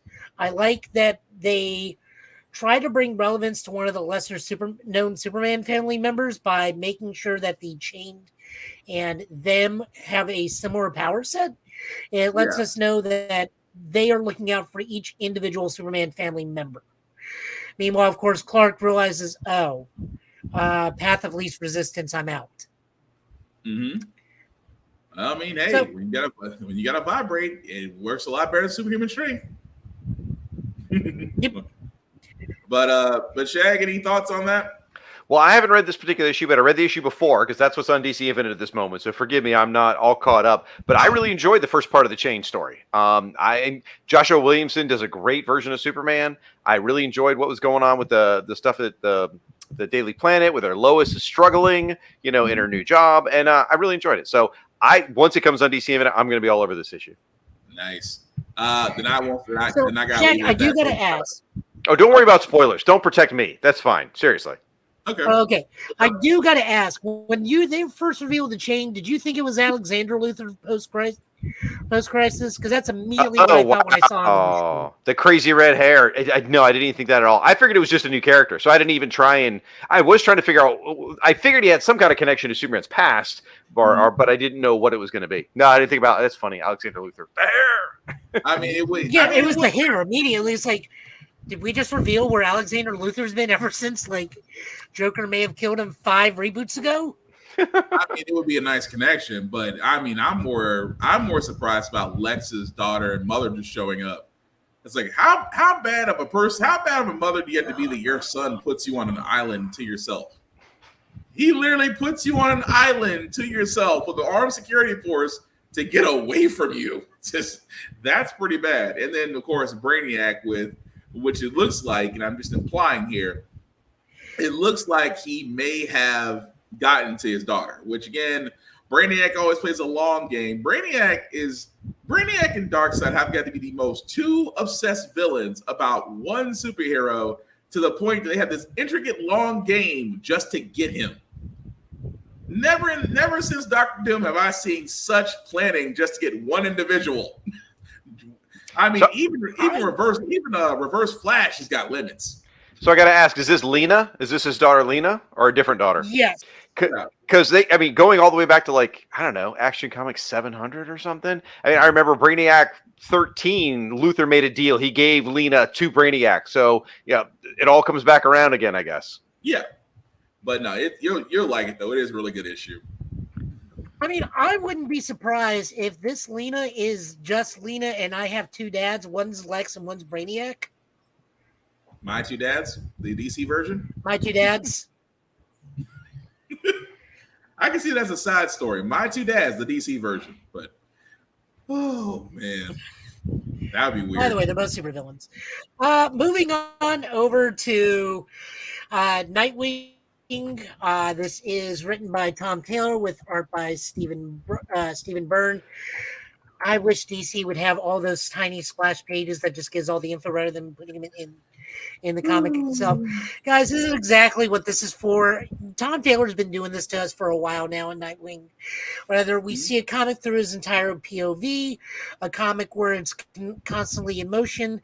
Now he purposely put in an interview, I did this issue solely for the fact that I mandated we make this look like the biggest romance novel we ever could. And it's even addressed in the book where he goes like, "Why are you wearing that?" There was the only clothes layout. There was a dresser drawer and cupboard right next to them. But whatever. Now now as an agreement, you have to wear this the whole time. All I can sit there and say was I was disappointed there wasn't one dreaded Pirate Roberts. Just one. All I asked for was one. Just one inconceivable. I would have been happy right at that point with The Princess Bride. Because the first time I saw the rundown on this is So the rundown on this is Rick Grayson, during the time where Nightwing was not a good book, when Rick Grayson was rolling around, he put something away so that should he be cured and go back to Dick Grayson, Dick would have something that would be special to Rick. I hate saying that sentence because that's always so confusing. As a result, Rick Grayson's girlfriend, which was very quickly scuttled away, was made into the captain of the ship that looks over the undersea locker of all of Bloodhaven for like crime and heroes alike. And since her father was murdered by somebody, she had Nightwing come in and do some stuff and look for it. And as a result, we have this. Also, Nightwing gets scared to jump in the river and do something for some reason, and we don't know why. Yeah, he froze, but again, it's just like you decide to look like the dreaded Pirate Roberts. I mean, it's basically blue and white, but I'm like, come on, you're just waiting for Indigo Montoya to come out of nowhere. If I don't get one Indigo Montoya character out of this run, I'm going to be disappointed. Maybe he'll slip in an As You Wish or something like that. I would, you know what? That's all I need.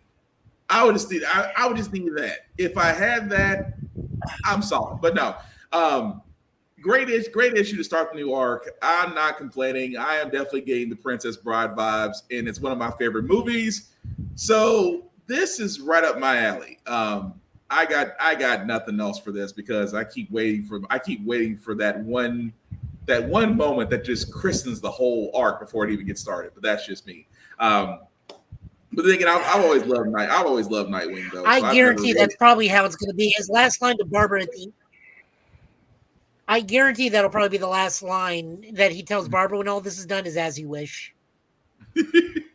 I can see that, but no, that's going to be awesome. Moving on over to Green Lantern War Journal, the one Green Lantern book I read willingly. This is written by Philip Kennedy Johnson, art by Montos, colors by Alex Gumarez. John goes with his mom to go get a job at Steelworks, gets it, and then is set upon by an alternate universe's zombie Star Sapphires. As the Queen Zombie Star Sapphire slowly makes her way to John, and alternate universe Guy Gardner also slowly gets to the planet. Meanwhile, Green Lantern's John's ringless because he's got the cosmic power. New Green Lanterns, which are now part of the Galactic Federation of whatever this time around, whatever conglomerate or planets we decided to have. He keeps trying to go to John Stewart and go, "Where is your ring? None of you on Earth are supposed to have a ring." Not knowing, because these are all rookie lanterns, and John's already like construct uppercutted one into Mars. So that's where the book is, and so far I'm digging it. I dig John Stewart. I like where this is going. Not a big fan of zombies, but alternate takes of different Lantern Corps, I'm always there for. And it's also nice to see someone using the other Lantern Corps. Yeah, but like it's Also, like Guy Gardner with huge shoulder pads. It's really weird, but it works for him. it's just the whole thing. Like I said, that kind of goes back to what I was talking about earlier, where it's like I know zombies, I get it, and I get that you're trying to do the Revenant Queen, and I get that you're trying to sit there and say that we're trying to corrupt Jon Stewart. It's okay. I mean, the story, don't get me wrong, story's still great. I will still watch it. Still read it. But yeah, it's just that I'm hoping the story amps up from where it's at, because I'm like, you're doing the zombie route. Now that we know that he's tainted, will it change him? Will it, it's always that, will he be corrupted? Will Revenant Queen get a hold of cosmic power? That kind of thing. But still will read it though. It was a great issue. I read issue 1 in preparation for the show and thought it was pretty good. It ended a little sudden. I'm also not the world's biggest zombie fan, but I thought the art was solid. I love the stuff with his mother. It sounds like that continues, which is great. The only thing I wish they would do instead of something like this is just put Jon Stewart out front. Make him the Green Lantern of Earth. Have him out there being the superhero. Forget the zombie stuff. Make it as shiny as the Superman book or something. I don't know. Like the Superman books I felt uplifted when I read them. The John books, I felt I was going into a darker tunnel, like scary place. Right. And for me, like, I'm going to digress for just a second. I'll keep it real short. But like the Green Lantern movie, once James Gunn gets all the other stuff off the shelf, the Green Lantern movie should be one of 3 things for me. It should just be a Jon Stewart movie because all the kids grew up watching Justice League Unlimited. To them, Jon Stewart is Green Lantern. They're like, who's this white dude? Or if they're going to insist on a buddy cop movie, then make it Jon Stewart as the veteran and give him like a young Kyle Rayner. That would be great. Kyle Rayner, the rookie, training together, or do a buddy cop movie with Jon Stewart again as like the straight shooter with a maverick Guy Gardner. Those are all 3 of those plots work. Any of that would make sense. So I as much as I am glad Jon Stewart has a book on the shelves, I just wish he was more of like the hero guy. I immediately got Lethal Weapon vibes when you said Guy Gardner, Jon Stewart. Yeah, that was. I was actually. I mean, yes, that's exactly what I was thinking of. That would be perfect. Oh, that would be perfect. Personally, I want to see the one with Kyle. That's the version I want. But yeah.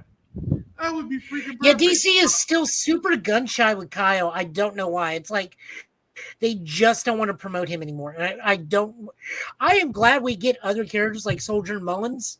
Like she is, the Farscape Lantern book is still one of the greatest Lantern books in the last 10 years. I will say that, and I will defend my ground on that till my dying day. I am all for that. I don't care about Teen Lantern. I'm glad they wiped her off the face of the earth. Jessica Cruz, one of the best Lanterns I've read in a good while. I think she is also well worth and needs her own book again. And I'm glad they gave the other Lantern, whose name escapes me at the moment, where he kind of became a version of Green Lantern War Machine. Simon Baz? Simon Baz. Yeah, there we go. I could live with that. Yeah, he in the last thing before we got the new Green Lantern books, they gave him the mentality is like, well, I'm a mechanic, so he makes his ring turn himself into a war machine type character. Yeah, which would also be good, but I can't get Lethal Weapon style Green Lantern out of my head now. That is you're welcome. Yeah, but that solves the toilet bomb problem so easily with power rings. It really does, but at the same time, I can see that Guy Gardner being on edge and Jon Stewart's coming on. I'm like, I can see that so well. And watch Gunn does something close to that. I could see that. Gunn could do something close to that, but I digress. Guy Gardner, so yeah, that's gonna be in my head for a while. But go ahead. No, by all means, digress as much as you want. Oh no, I'm gonna be sitting there trying to write a script. So we get a really weird. Okay, so we get Godzilla versus Kong versus the Justice League. This is written by Brian Bacello, art by Kristen Deuce, and colors by Luis Guerrero. This is kind of a weird book. So this is an Elseworld book. This is interesting. So this is a younger point of the Justice League where Superman is proposing to Lois and everybody's happy for him. But Hal Jordan, who says, why would you screw your life up like this? And even Batman's like goes to Cork as Bruce and goes, Mhm. "Hey, have you two thought about what your life is going to be like after you do this together?" And he's like, "Yeah, we had a long talk." And then Bruce just goes, "Awesome, I'm happy for you." Everyone's happy for him. He's taking vacation. Kara's tagging in to make up for the lack of Superman. How Jordan's like, he's going to ruin his life. He's going to ruin that woman's life. Everything's going to go downhill. And everybody just collectively goes, "Shut up, pal." Which Pretty makes much. my heart feel lighter. Meanwhile, the Legion of Doom sneak in to try to get sneak into the Fortress of Solitude, try to get a mother box to send the Justice League somewhere else. Toyman Mm. breaks it and gets them put on Skull Island. What makes this hilariously enjoyable is that Gorilla Grodd is part of this, and he sees Kong just like, God, and then tries to communicate to Kong in ape, and Kong's just like, "I can't hear you up here while you're down there." He literally gives Grodd this is like, "What in God's name are you talking about?" Oh man. So then Toyman makes the wish of stupidly without anybody being aware of, "I wish all the monsters were back on our Earth with us." So he gets that wish. So all the legendary pictures kaiju are teleported to standard DC Earth. And Mhm. as Superman is proposing, Godzilla rises out of the Metropolis Bay. Which is going to make This for was an fun. epic ass This story. was funny. I really enjoyed it. I'm kind of a bummer, but that we didn't get the fight right away. But also, I have to like understands like I know we're not getting a fight right out the bat because if we're seeing like Superman fight Godzilla straight out the gate, then we have nothing for the rest of the book. Pretty much. But I also really want to see what is Gorilla Grodd going to try and convince Kong to do, because that's just hilarious. I want to see if Kong has enough. If they're going to give Kong speech bubbles, like, he won't shut up. Maybe I'll just like placate him for a while. I don't know.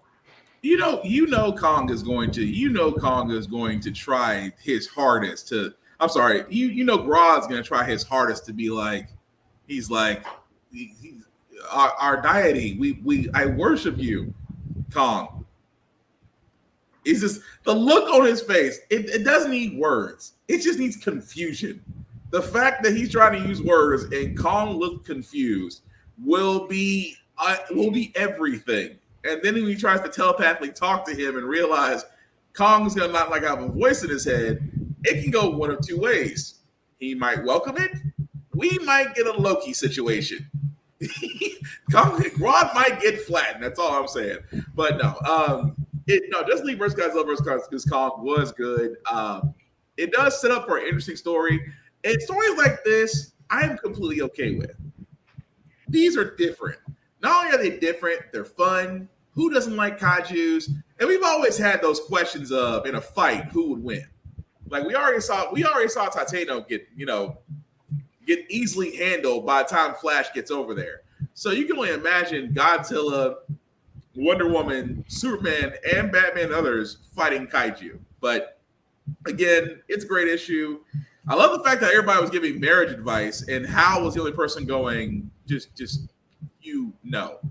and everybody's just doing the whole shut up Hal thing, which again, I kind of love lost for Hal. The fact that everybody's telling him to shut up is a beautiful thing. But no, I can't lie. I like the issue as well. I've heard it described as the book nobody asked for, but is a lot of fun. Yes. That is great. And Marvel is not far away this because at the same time this was announced, they did announce that the Marvel Ultraman comic will be interacting with the Marvel Universe proper soon. So we are getting just giant monsters and Japanese superheroes galore mixing with our current stuff. I mean, Power Rangers have already met Godzilla or met the Justice League before, so we're not too far away from Spider-Man meeting Kamen Rider Black at some point. But it's close. It's close. Speaking of that, moving on over to Marvel. Yep. Moving on over to Marvel, we are looking at Moon Knight number 128. This is written by Jed McKay with art by Federico Sabatini, colors by Rachel Rosenberg. As we can see here, this is the start of the last days of Moon Knight. So Team Moon Knight, which is now consisting of Tigra, who is Moon Knight's new girlfriend,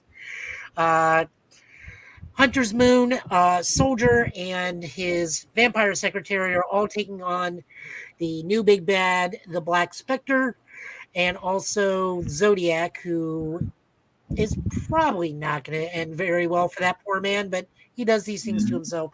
And also, hilariously enough, Eyeball.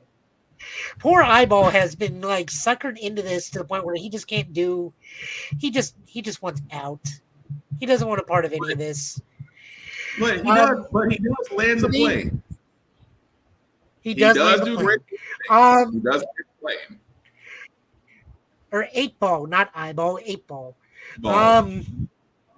Yeah, so this just starts to the climb the tower, defeat the final villain arc from Moon Knight. Hopefully this doesn't end Moon Knight properly, because this has been one of the best runs of Moon Knight in a good long time. And as someone who's collected the Lemire run and the Bendis run, this may be better than those. Like, I can't remember the last time I've enjoyed a Moon Knight run as much as this. Yeah. There actually hasn't even been a bad issue. It's been great or good. There hasn't really been it's adequate or it's fine. It's just been, this is good. This is really good. Yeah. The whole way through. And this is no different.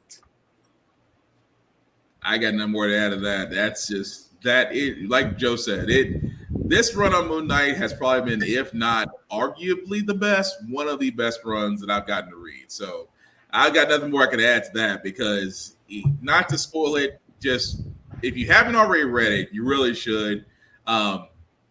Just because it's really worth the read. There's nothing more we could add more detail to this than the issue itself can do justice for. So that's probably the best compliment I can give to a comic book, is like, I could tell you, but it's better if you read it. Looking at this cover, I'm just really glad that Baron Karza from the Micronauts is getting some work. So good on him. They got to. I mean, it did not go well for that IDW run that he was in. Oh my God! Oh, never! Don't speak of that run. That is no one should ever make the Micronauts boring. That's a crime. Damn. Oh, come on! It wasn't that bad. We at least got Action Man out of it. I'm not having this conversation. I was gonna say, really? Because we keep up together. Really, Mr. Spider-Man, Zeb Wells, and said this is not my Spider-Man. Speaking of Spider-Man, love that transition. No, I didn't do that to us. I'm not that kind of a person.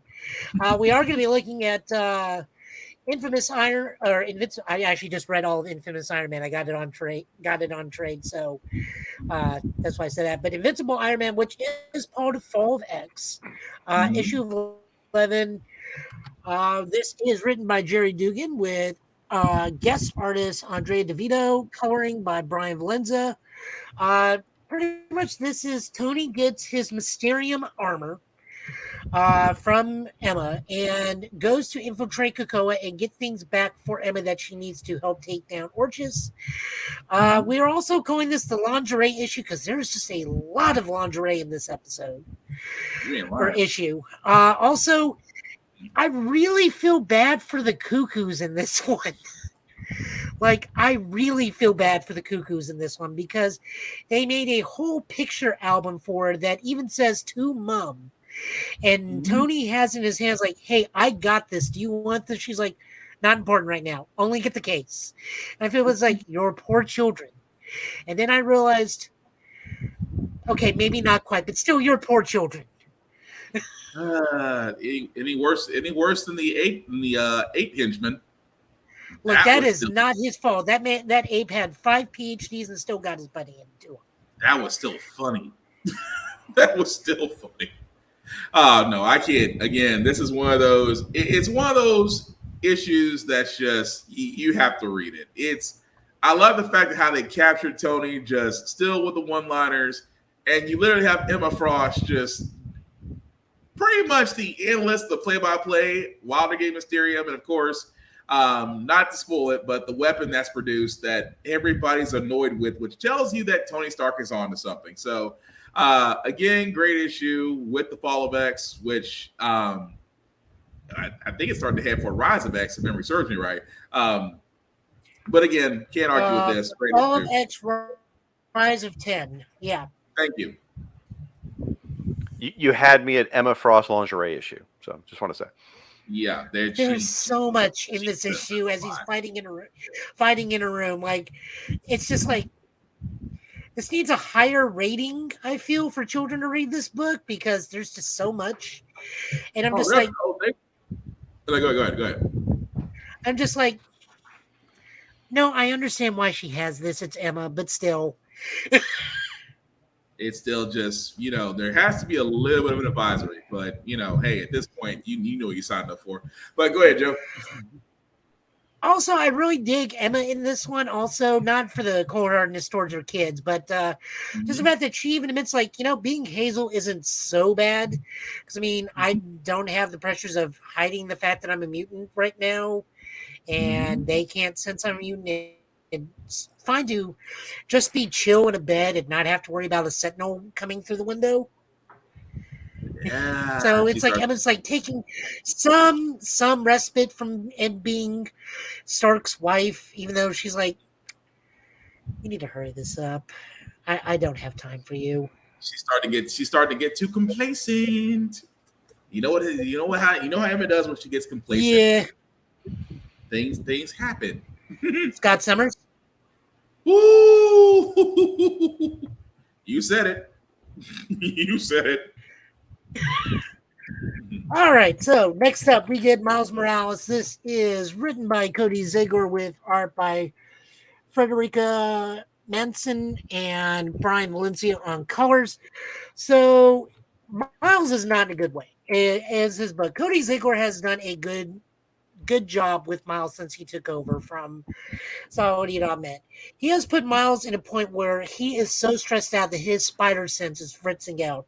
He has gone from one crisis to another. Most recently, he got out of his own solo fight against Carnage. And I don't know what they've been doing with the Carnage symbiote, but at this point, this thing is just like 2 steps away from being sued for being the Thing. Yeah. Now he's teaming up with Blade because vampires are slowly encroaching on Brooklyn. Also, not pictured because we won't spoil this thing, but Blade chants a mystical incantation and gives Miles his own vampire hunter suit, which people thought would be Miles' new permanent suit, and then it's like, guys, this is just for the arc. Don't worry about that. It just gets better. Also, Miles gets a speedster friend introduced in this, which they don't introduce a lot of speedsters in the Marvel Universe, so that's pretty unique. I have to leave that alone because, again, I am not gonna give any details about this because we kind of have been doing it this entire show. I will just say, read it. You will not be disappointed. If you were like me, you were probably chuckling your ass off about halfway through the issue. I'll leave it at that. It's the petticoat, isn't it? It's not just that. I just can't say it. I'll wait till we're off. I'll wait till we're off flat. I'll say it then. Okay. Yeah, I know you're not up to date on it, Shag, but anything you want to think you can glean off the cover? Oh, I mean, we talked about the vampire stuff earlier. We talked about the direction. I'll just say check back in 2 years and see if he's still using a sword. This is true. Venom sabers everywhere. And everyone gets reset back to their most iconic version. And Miles' most iconic version is not with a sword. That is very true, but wow. I'm sorry. I'm trying not to laugh. I'm trying not to laugh because if I laugh loud. So I'm trying to keep it quiet. And then rounding out tonight, we have Sensational Hulk #1. This is written by Rainbow Rowell with art by Andreas Ginolet and art by D. Cuniff. So this is somewhat of this is a direct continuation of the previous Rainbow Rowell book. They are just retaking the Sensational She-Hulk and relaunching it back under the sensational name, which more power to them. I feel She-Hulk should always have the sensational title in front of it. Art's good, continues the story. She's still in a relationship with Jack of Hearts, this is the only book that's ever going to feature Jack of Hearts in a prominent role outside of exploding in Avengers Disassembled. That Very really, true. look, this is the only two things this man is known for. That and having a costume that's Exploding, impossible to and draw. then That's true. you're not wrong. They do a good job in this one. Also, I love the case that she takes up. She gets with her law case is with two deviants from like the literal deviants of the not Inhumans From the Eternals. from the Internals. The who are a couple. It is the deviant that is too pretty and the deviant that is too ugly, and they are in a house dispute with their apartment. Because the one that is too pretty keeps losing his job and and keeps picking fights with the landlord. Meanwhile, Jen's got her fight club going with Volcana, Titania, The Thing, and Crusher Hogan, who wants to start fighting. And they keep making up all these house rules, and then Jack of Hearts comes down and just like doesn't really ruin everything, but he is literally maybe one of those strongest ones there because he absorbed a nuclear bomb recently. So his strength is proportionate to the amount of energy inside of him. So he is right now the strongest one out there. I say he stuck to the rules. That's just my opinion. He stuck to the rules. He stuck to the rules. Crusher Hogan's absorbing man is just being a poor sport. Pretty much. I dig it. I love the book. I love the art. I want this to keep going. I think Rainbow Rowell has an excellent voice for Jennifer, all her characters. I'm really looking forward to the next issue because that's tying in with the current run of the Hulk, which is again a horror book and Hulk. So it's going to be interesting to see how those two tie in together. True. I can't add anything more than that. The fact that this was a really great issue. I love the fact that, for all those, and really quickly, if you did not like She-Hulk, that lets me know, and it's probably okay not to like something, but if you didn't like She-Hulk because of the Marvel run, the Marvel television series, that lets me know that you never read one of these. If you've never read one of the issues, you're not going to get it. Where I would highly recommend, if you want to know something about She-Hulk, read the runs. They are all interesting. At the same time, this one is interesting because, again, like Joe pointed out, the tie-in to Hulk, which last time we last left Hulk, he was kind of in a weird place. I leave it at that. If you want to know about the Immortal Hulk, but again, Sensational She-Hulk. Love this story. Love the fact she's still with Jack of Hearts. Love the fact that Jack of Hearts is trying his hardest to be a normal boyfriend, but Jennifer's like, we don't believe in labels. That's going to be comedy itself. But again, loved it. But Shaggy, anything you want to add to it? I just want to echo, the TV show was phenomenal. Absolutely loved it. And I agree with what you said, Joe. She-Hulk should always have sensational on the front end of the name. She should always have a spotlight book at Marvel. She's a key character, and I'm glad to see it's out there. I haven't read it. Looks fun. The description sounds great. I want to see her in court. That's what I want to see Jennifer doing. It sounds like a complete win. Nice. Yep. Like a lot of the books that are out there right now, a lot of the books are being aimed at the young women in the audience. They've been killing it. Like this kills it. The Wanda book is amazing. The new Carol book that literally just started this week is already fantastic and has a bit of old school Captain Marvel to it as well, secretly in the book, if you know what you're looking at. It's a good time to be a comic book reader regardless of who you are in the industry. We're getting a lot of great artists and we're getting a very broad focus. It's not just for a single audience anymore. And I feel that's probably one of the best things about being a comic book reader right now is there's something for everybody. There is literally something for everybody now. Ding ding. And I couldn't say it any. I could say it any better than that, because definitely comic books That's are for us. everyone. Say what? I said, How's that's that, it for Joey? comics. Oh, sorry about that. Thank you, Joe, for that. But as we wrap this up, guys, interruptions inside because we keep on stepping all over each other. But aside from that, thank you, Joe, for the pulls today. Thank you, Shaggy, for being for riding along with us. Again, we cannot thank you enough. We know you are a very, very, very, very busy man. So we definitely do thank you for your time. Do you want the people know where they can find you and things of that nature, sir? Oh, sure. Well, I appreciate that. And thank you so much for having me on the show. And it's funny you say everyone's busy. Everyone's life is busy. My life's no busier than anyone else's. So, but thank you so much for having me on the show. This has been an absolute blast. I've really enjoyed going through this and encouraged me to read a lot of current books that I haven't read before. So that's been a lot of fun. You can find me over at the Fire and Water Podcast Network. My show specifically that I've been doing is Justice League International Bwahaha Podcast. Once Upon a Geek and Justice Society Presents. Those are the big ones you can find me on. Social media, you can find me as Once Upon a Geek. I'm on there on the Twitters or the X or whatever the heck it is this week, and Facebook and the Blue Sky and smoke signals and whatever way you want to find me. Gotcha. Thank again, man. Really do thank you for your time. I know, like I said, you're right. Everybody's busy, but man, you make us look lazy. I'm just gonna be honest about that. Joe, I know that we have Multi-City Music Con coming up, sir, but you want to let people know what's going on with you and where they can find you? I'm a very tired Ghostbuster. I just want everybody to know that. I have not taken the Proton Pack out of my car in 2 weeks. That 40-pound monster of MDF and PVC is still sitting in the back seat. Last week alone, I did 4 events. I got Music City Multicon.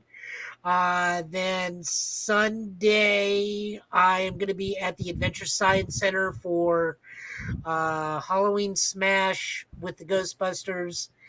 Then the following Saturday, I got a fall festival over in Franklin. And then I think I can take a break, maybe. And if I'm not in Ghostbuster, I'm in Extreme Ghostbuster. And if I'm not in Extreme Ghostbusters, I am in the IDW Ghost Smasher uniform. I am in something Ghostbuster related all this week, mostly because I want to be lazy, and Ghost Smasher lets me be in either pants and shorts and a t-shirt and a vest. I was gonna say, hopefully find sleep. I hope. There is only Spider-Man and Cyberpunk 2077 to play. What is sleep? Just keep on rubbing it in.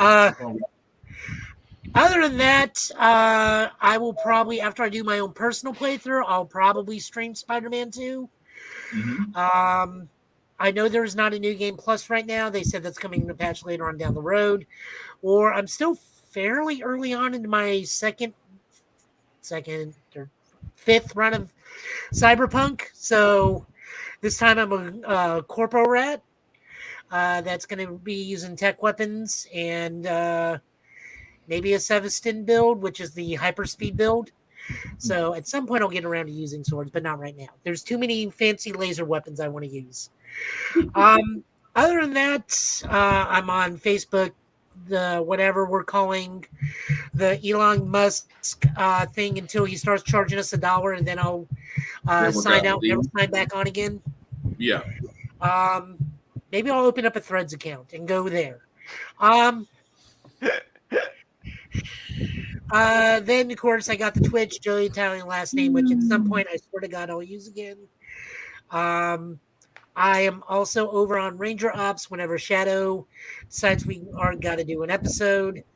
And I have no idea what the heck I'm doing with the Total Justice Gaming YouTube page at this point. It's just kind of sitting there looking pretty. Either losing or gaining subscribers day by day. I don't know which. It's still, hey, it's active. That's the big thing. It's active. Oh, God. Thank you, Joe. But also some shameless plugging before we wrap it up, guys. I always do, guys, shout out to the guys that actually help the beats with the show, Vaughn and Big BZA Dot. You can definitely find him, Big VZA, on all social media. He actually has his own YouTube page on YouTube for beats that you can use for free. If you are looking into more personalized beats, definitely check him out, Big VZA on all social media. As for myself, guys, you can find me BlackBox447 on all the socials. I usually do reviews on almost everything that I do, including gym stuff.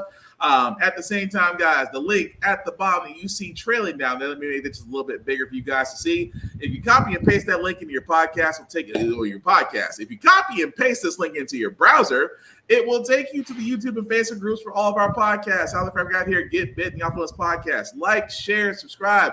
Let us know of what you think of everything that we discussed tonight, guys. The only rules that we do have in this discussions is keep it clean. There are no right or wrong answers. And above all else, we can agree to disagree. It is completely fine.